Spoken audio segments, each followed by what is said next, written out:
So this is a shot I did recently with the EVA 1, as you have seen the logo in the introduction. And as usual, I will tell you a little bit more about the method I used. And I will also post this video into the EVA 1 Facebook group, which is reaching now almost 5,500 members. And special thanks to Nikki. He is doing a really amazing work as the founder and administrator of that group. He obviously understood really soon that Panasonic with this camera would shake the video business once again. So thanks Nikki, and thank you all for being part of the EVA 1 group on Facebook. Even if this breakdown is more at the attention of the DSLR video shooters. And when I say DSLR, I also mean mirrorless shooters, of course, as I'm also part of that generation of video and filmmakers coming from there.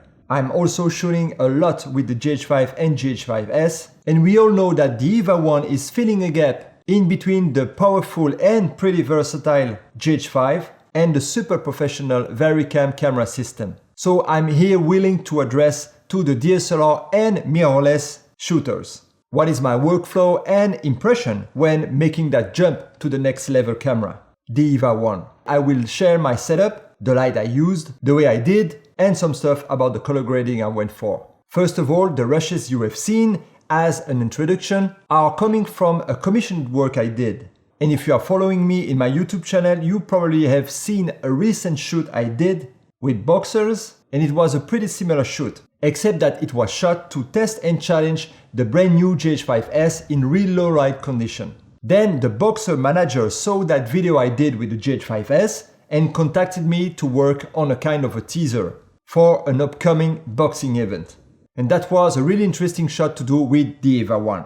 I love the idea that this camera have a 5.7K sensor that gives, of course, an incredible sharpness into the 4K downscaled image. I also really like the overall texture of the image. And I'm coming from a photographic background. And I'm really used to talk and turn around my subject, letting my camera floating around.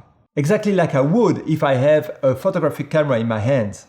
So as I always do when I'm shooting video, I did set up a really basic rig around the EVA 1, and I did the entire shoot handheld, of course. As you all probably know by now, the EVA 1 camera body is pretty light, so I knew it would not be a problem at all. The kind of rig I did set around the camera is this one exactly. I did use the 24-70 2.8 Canon lens. Next time I will probably try the Sigma Art lenses, as I know that they are also fantastic. And I also use this photo focus and the left handle that is not there on setup right now, right under the photo focus, just to give me a sort of balance and grip while pulling the focus. I then have 90% of the weight of the setup on my right hand, using the EVA 1 grip. I shot this Cinema 4K at 50 frames and I recorded this all into the Ninja Inferno. And to be honest, I did not even use the better quality I could get out of this setup.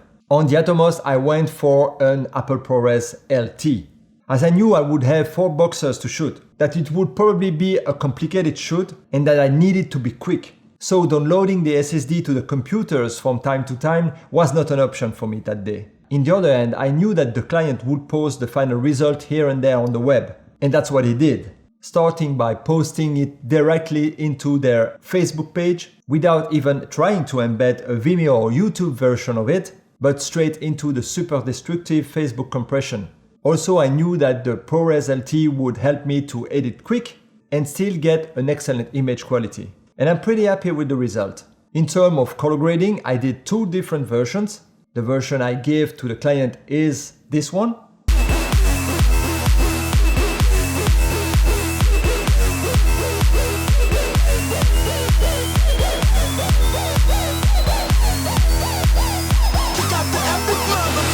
More with a strong red tint, and the overall image is slightly brighter than the grading I did for me.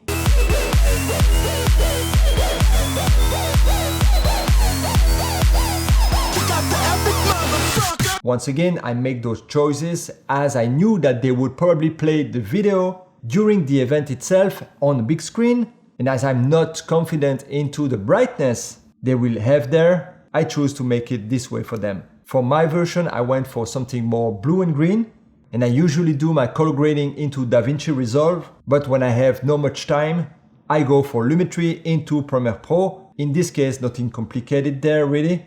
I used the color wheels. I did push the shadows towards cyan and blue, the mid-tone straight towards green, and the highlights just a little bit to the yellow and green. And at the end, from time to time, I did simply pull down or up the overall exposure depending the shot.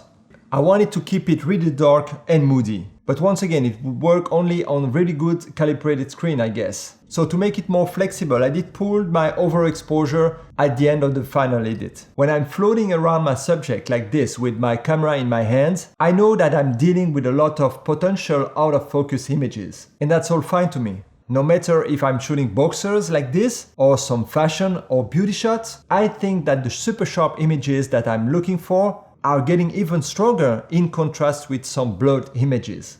So I play a lot around the idea of mixing super ultra sharp images with some more blurred shots. Let's get a closer look to the very end of the edit, those images. It's quick, but the eye and the brain of the viewer is totally able to capture that frame. There, this one. That last coming left uppercut. Right after that quick uppercut, we are back on a close-up of the eye of the boxer. We see that the sharpness is there, and the 180-degree shutter let the motion blur do its magic into it. Right in between other fast shots of less focused images, this one is, in my own opinion, even stronger now. Same thing with this other one. The boxer is punching and punching at the very fast pace, and then he step back, he make a move with his right fist, then he tilt the chin down again, and look determined.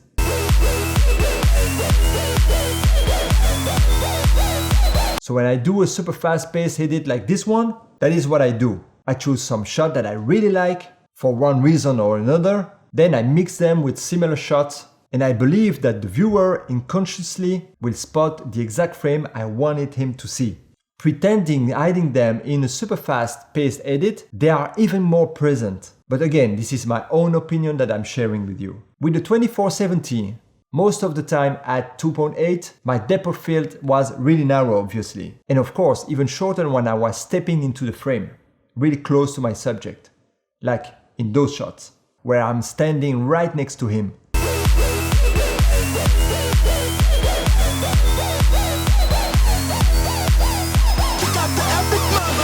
And letting his face going in and out of the focus zone.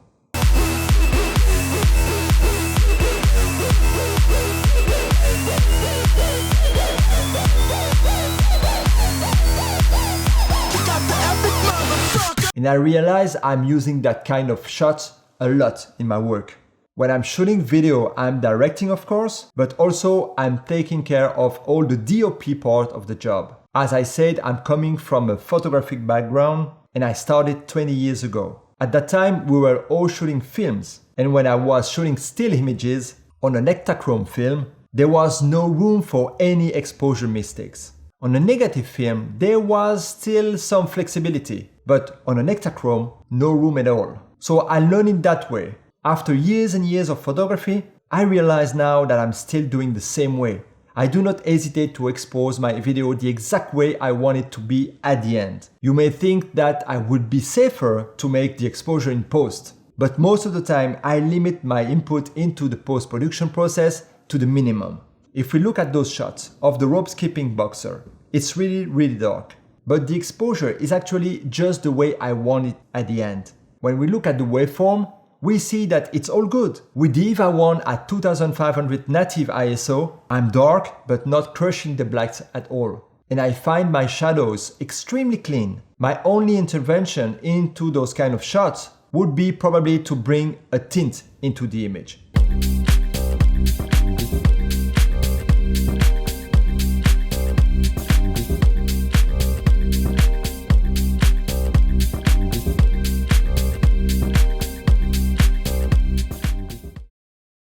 Another reason why I went for the green and blue color grading I did for my own edit is that I really love those shots. Specifically, the speed of that boxer is just mind-blowing, and I find that the red of the fist works really well with the blue and the green grading. In terms of light, I have been, as usual, working with my Dedolight LED light. I'm using the bicolor version of it, and I'm then able to mix the light in every kind of situation. Dedolight is for me the best. I also used to work a lot with the KinoFlow in the past, as I'm in love with the 4 banks. But it's really good in studio or on location when you got the team. What I personally love with the Dedolight I'm using is that they are pretty versatile. They are extremely handy.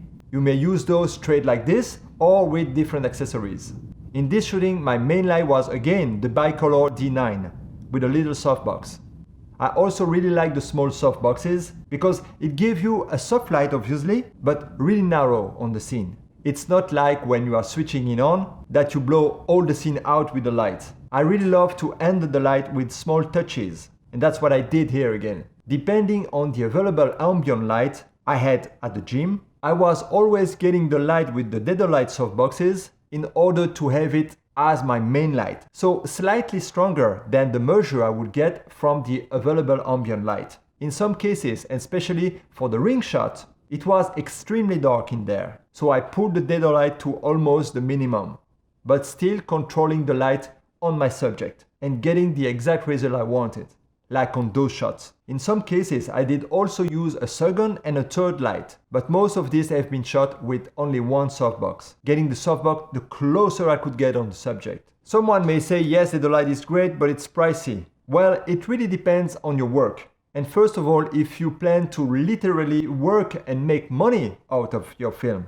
As I said, I'm a professional photographer for more than 20 years now. I did get at that time the most expensive light meter on the market, the Minolta Flash Meter 5. I did buy that flash meter even before owning my own first camera, 20 years ago, and I'm still using that flash meter today. Same thing for my first strobe light. In 1997, I did buy 2 Profoto 2400 packs with 4 heads and accessories. Cosmetically, they do not look nice and fancy like they used to, but they are working perfectly, like perfectly. So yes, I'm a professional and I need to use equipment that I can count on for years. Few days ago, Panasonic did release the specificities of the upcoming EVA 1 firmware.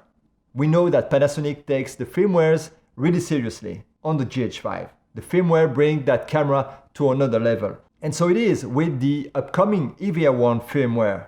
We will be able to shoot RAW with an SDI connection.